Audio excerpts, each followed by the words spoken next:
Bonjour et bienvenue. Aujourd'hui, nous allons vous faire découvrir un thème issu de nos formations pour opticiens et lunetiers, l'acétate de cellulose. Voici une monture client bien abîmée, nous allons voir ensemble comment la rénover. La première étape sera toujours la même, qu'il s'agisse d'un entretien ou d'une rénovation, c'est le nettoyage. Pour entretenir l'acétate, il faut absolument proscrire l'utilisation de produits à base d'acétone ou d'alcool.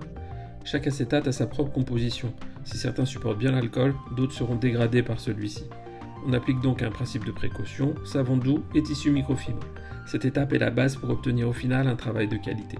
Rénover l'acétate commence par le ponçage de la pièce. J'utiliserai des limes souples sur les surfaces courbes et la toile abrasive dans les zones plates. L'important est de descendre progressivement en grains, du plus gros pour retirer les rayures profondes jusqu'au plus petit pour effacer les aspérités restantes. Ce n'est que lorsque l'on est au plus petit grain, souvent 600 pour l'acétate, que l'on peut passer au touret avec une pâte adaptée. Pensez à garder vos limes usées. Bien plus douces qu'à l'origine, elles vous permettront de faire de bonnes finitions.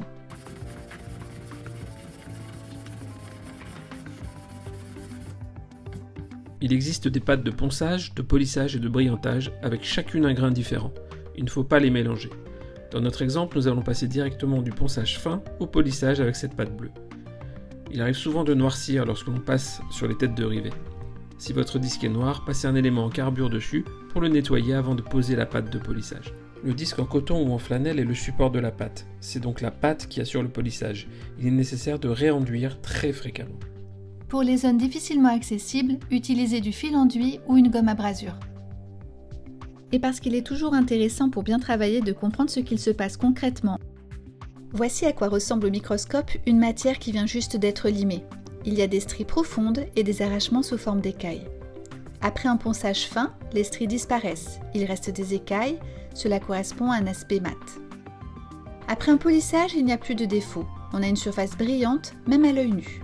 Voilà, nous espérons que cette vidéo vous a plu. Ce n'est bien sûr qu'un aperçu de ce que l'on aborde dans nos formations. Vous trouverez la liste des outils utilisés sur notre site dont les coordonnées suivent. Merci et à bientôt pour un point en optique lunetterie. À bientôt!